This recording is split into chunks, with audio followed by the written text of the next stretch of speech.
mereka semua anak-anak kampung. Sebagaimana biasanya main bersama, sekarang baca Quran bersama.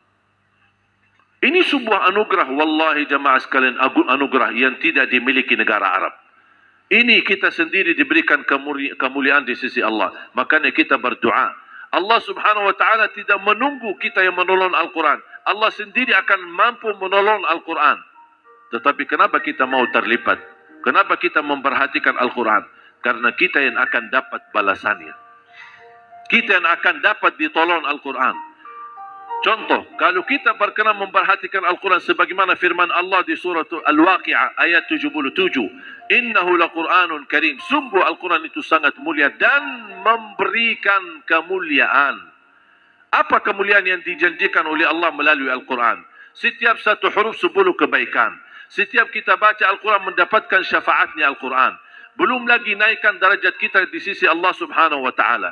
Anugerah sangat luar biasa. Saat kita membaca satu ayat saja, surat ayat Al-Kursi, yang kita bacakan habis salat fardu. Apa kata Rasulullah SAW? Barang siapa yang membaca ayat Al-Kursi habis setiap salat fardu, dijamin menjadi ahli surga. Ini satu ayat Al-Kursi membawa jaminan masuk surga. Kira-kira gimana suratul Baqarah seluruhnya?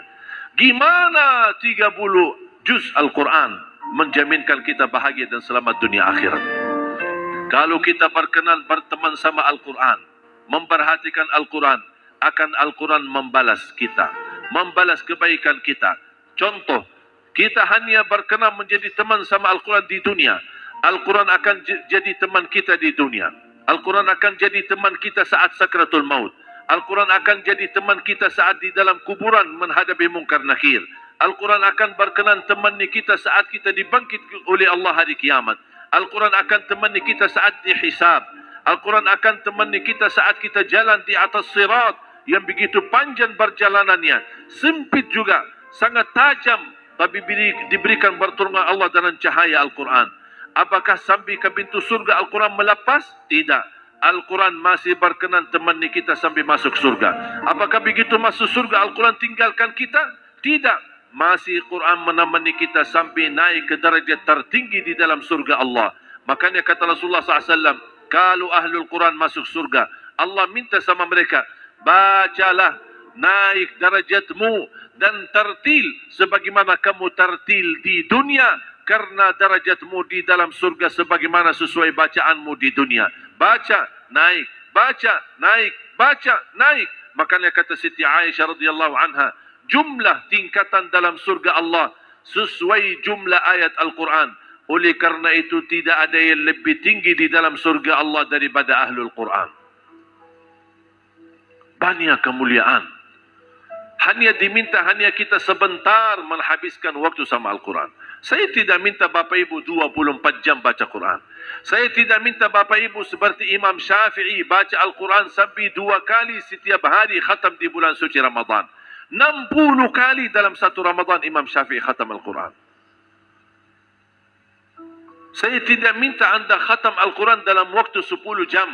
Karena saya sendiri tes untuk membaca Al-Quran dari awal sampai akhir. Kira-kira butuh berapa lama? Saya menghitungkan waktu. Habis membaca 30 juz dalam waktu 10 jam. 10 jam. Sedangkan ada orang 1 bulan tidak bisa khatam satu kali. 10 jam bisa khatam 30 juz. Saya tidak minta baca Bapak Ibu 10 jam. Saya tidak minta Bapak 24 jam baca. Saya tidak minta Bapak seperti sahabat SAW setiap 3 malam khatam Al-Quran. Saya tidak minta seperti Imam Syafi'i 2 kali khatam dalam 1 hari. Saya minta cuma 1 juz, 1 hari 1 juz, 30 hari 30 juz. Kira-kira bisa? Coba ikuti saya sama-sama.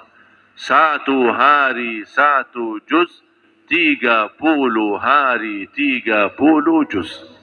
Enteng kan? Enteng banget. Gampang.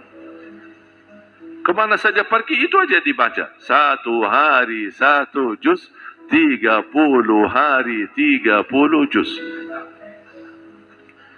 Kira-kira mudah? Bisa insyaAllah? Fikir-fikir dulu ya. Bapak Ibu, yang membuat kita bermasalah tidak bisa khatam Al-Quran seperti ini. A'udzu billahi minasyaitonir rajim. Bismillahirrahmanirrahim. Alif lam mim. Dzalikal kitabu la raiba fihi hudan.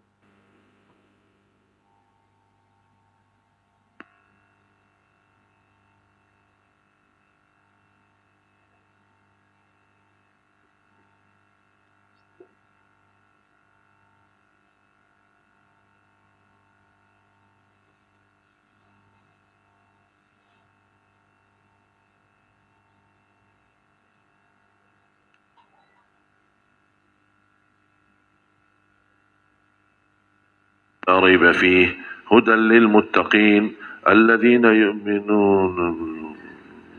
Ya lumayan ini berapa halaman ini? Kapan habisnya? Sadaqallahul azim. Itu yang sering terjadi. Kita sudah mulai baca tapi suka lihat halaman belakang. Itu yang membuat kita merasa berat. Apalagi 30 juz, 600 sekian, kapan habisnya? Bapak Ibu kalau baca jangan lihat halaman belakang. Berapapun Anda bisa baca, baca saja. Jangan fikirkan kapan habis, fikirkan kapan mulai. Habisnya bukan masalah. 1 hari, 2 hari, 3 hari, 1 bulan, 2 bulan, asal rutin, walaupun sedikit. Siap? Saya kasih cara mudah khatam Al-Quran. InsyaAllah kalau Bapak Ibu amalkan, InsyaAllah dengan enteng kita khatam. Sederhana. Saya suka mencari yang mudah. Karena pengalaman saya sudah mau 11 tahun di Indonesia, saya sudah fahami prinsip orang Indonesia. Orang Indonesia tidak suka yang ribet-ribet. Suka yang mudah. Mudah diingat, mudah dihafal, mudah diamalkan, dan masuk surga. Itu orang Indonesia. Makanya saya suka jaga. Termasuk saya buat satu buku 20 amalan ringan. Kenapa saya berkata ringan? Karena memang sederhana, tapi pahalanya sangat menakjubkan. Dan buku ini tidak laku di Arab, laku di Indonesia. Karena itu cocok dengan prinsip orang Indonesia. Dan itu prinsip bukan prinsip saya, tapi prinsip Rasulullah SAW. Rasul tidak pernah diberikan 2 tawaran, baik, mudah. Rasul mengambil yang mudah. Padahal ada yang lebih baik, tapi Rasul mengambil yang mudah. Kenapa? Karena Rasul tidak ingin membebani umatnya. Tapi ternyata mudah juga, tapi susah dilakukan. Berarti bukan tidak bisa, tapi mohon maaf, belum mau. Kalau soal bisa, pasti bisa. Tetapi belum ada kemauan. Ini yang menjadi masalah kita. Jadi saya sekarang akhiri cara mudah khatam Al-Quran. InsyaAllah dengan melaksanakan ini, InsyaAllah akan lebih mudah. Kita enteng baca Al-Quran. Ada orang bertanya, apakah boleh saya baca Al-Quran rutin sampai selesai, tapi saya tidak faham sama sekali.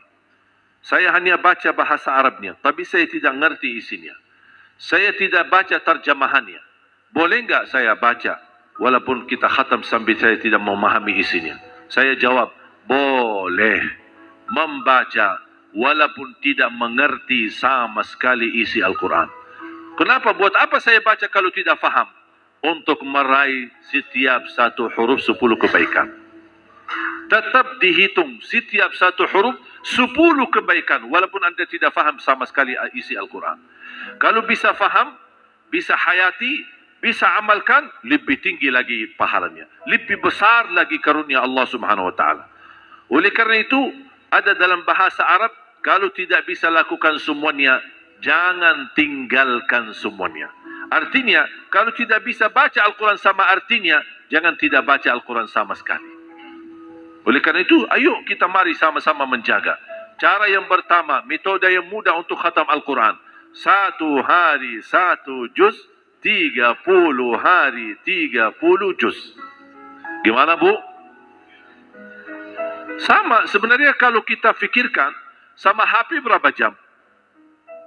Sama HP-nya berapa jam? HP-nya selalu bersama kita.